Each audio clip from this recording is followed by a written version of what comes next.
नमस्कार. आमच्या स्वादिष्ट मराठी किचनमध्ये तुम्हा साऱ्या खवय्यांचं खूप खूप मनापासून स्वागत. घरोघरी गणरायाच्या आगमनाची जय्यत तयारी सुरू झालेली आहेच. या 10 दिवसात आपण आपल्या लाडक्या बापाची गणरायाची मनोभावे पूजा करतो आणि त्याला वेगवेगळ्या प्रकारचं नैवेद्य आपण अर्पण करतो. आज मी तुम्हाला तळणीचे मोदक करून दाखवणार आहे. त्यासाठी लागणारं साहित्य आपण पाहूया. अर्धी वाटी मैदा, तेवढंच अर्धी वाटी इथे मी गव्हाचं पीठ घेतलेलं आहे. 1 वाटी खवलेलं ओलं खोबरं, पाऊण वाटी गुळाची इथे मी पावडर वापरलेली आहे. तुमच्याकडे जर गुळाची पावडर अवेलेबल नसेल तर तुम्ही साधा गुळ वापरलात तरी देखील चालेल. 1 टेबलस्पून मी इथे ड्रायफ्रूट क्रश करून घेतलेले आहेत, बदाम आणि काजू, आणि 1 चमचा चारोळी, 1 चमचा खसखस आणि स्वादासाठी वेलची पावडर, आणि पीठ मळण्यासाठी पाणी आणि थोडं तूप, आणि तळणीसाठी तेल. सगळ्यासाठी आपण कृतीला सुरुवात करूया.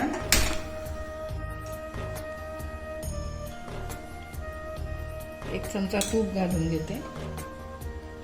हे 1 चमचा खसखस थोडी परतून घ्यायची. तुपात आपली खसखस परतून झाली. आता ड्रायफ्रूट घालून घेऊया आणि ते पण तुपावरती थोडे परतून घेऊ. आता इथे आपले ड्रायफ्रूट छान परतून झालेले आहेत. आता ह्यातच मी 1 कप ताजं खवलेलं ओलं खोबरं घालून घेते. ते पण छान परतून घेऊया.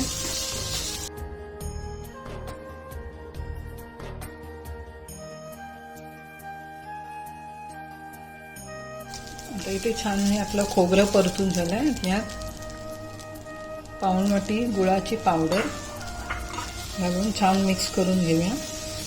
गुळाची पावडर घातल्याने सारण आपलं पटकन तयार होतं.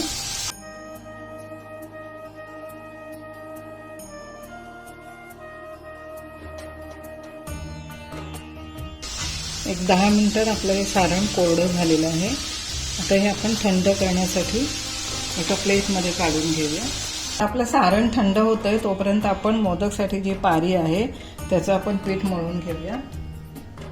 अर्धा कप मैदा एका बाउलमध्ये घालून घेते. त्यानंतर अर्धा कप गव्हाचं पीठ, चवीपुरतं मीठ,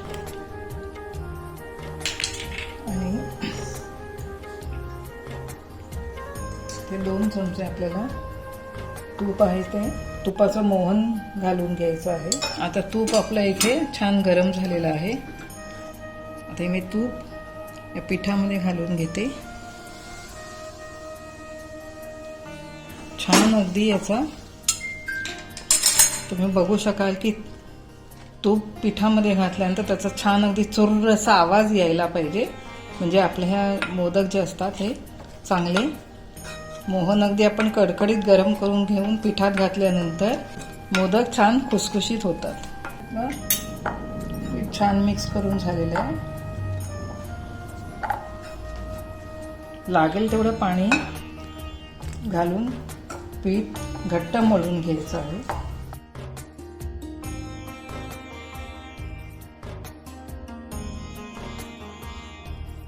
आता इथे आपलं पीठ छान मळून झालेलं आहे.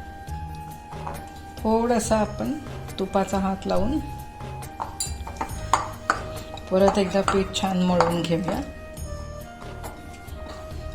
तुम्ही बघू शकता छान अगदी घट्ट मळून झालेलं आहे. आता ह्याला रेस्टिंग टाइम आपण 15 मिनिटाचा देणार आहोत.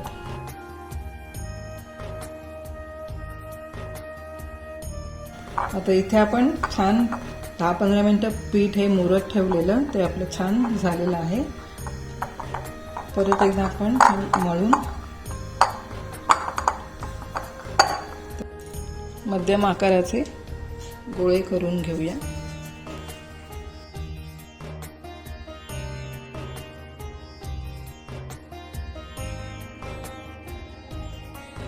आता हा मध्यम आकाराचा गोळा, थोडंसं पीठ मैदा घेतलेला आहे. तुम्ही मैदा किंवा गव्हाचं पीठ देखील घेऊ शकता. आणि हे आपल्याला आता पुरी लाटून घ्यायची.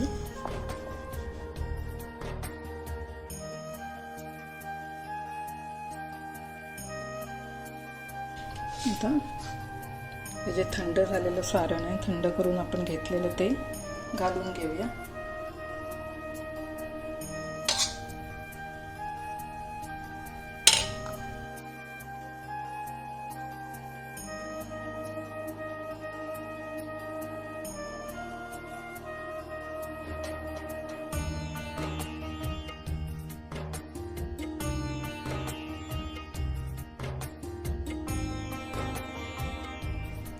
मोदकाला अगदी या छान अशा आपल्या कळ्या पडलेल्या आहेत, तुम्ही बघू शकता. आता असेच अजून मी एक मोदक करून दाखवते.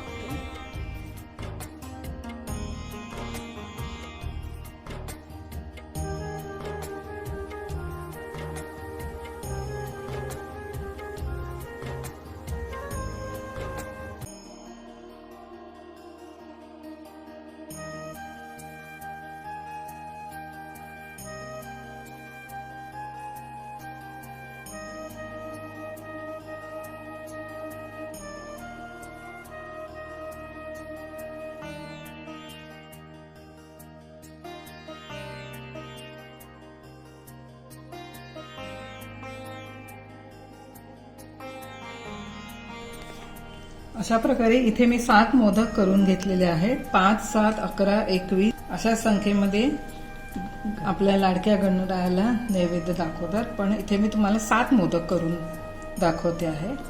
आता आपलं हे तेल बऱ्यापैकी तापलेलं आहे. गॅस एकदम कमी करायचा आहे.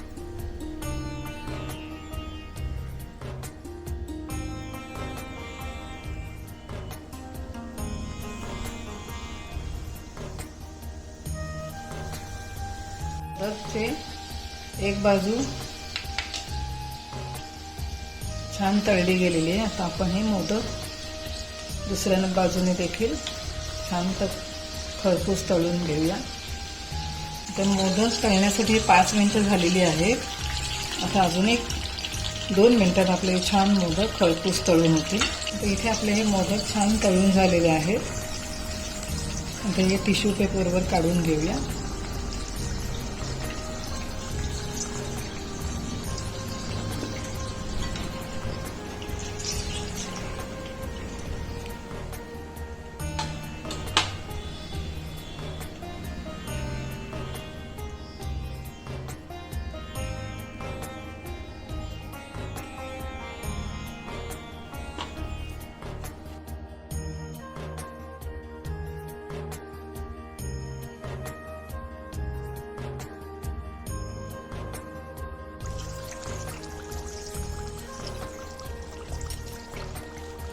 बाकीचे मोदक देखील आता आपले हे छान तळून झालेले आहे. हे पण मी टिश्यू पेपरवर काढून घेते.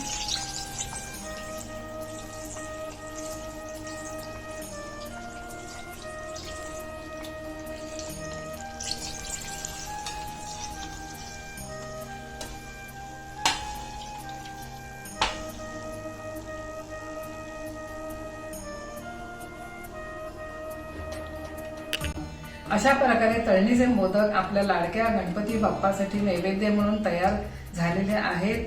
ह्याचा व्हिडिओ तुम्हाला कसा वाटला त्याचा अभिप्राय आम्हाला जरूर कळवा. आणि तुम्ही देखील हे तळणीचे मोदक करून बघा, नक्कीच तुम्हाला आवडतील. आणि आमच्या चॅनलला सबस्क्राईब करा, लाईक करा, कमेंट करा आणि बेल आयकॉन दाबायला मात्र विसरू नका. धन्यवाद.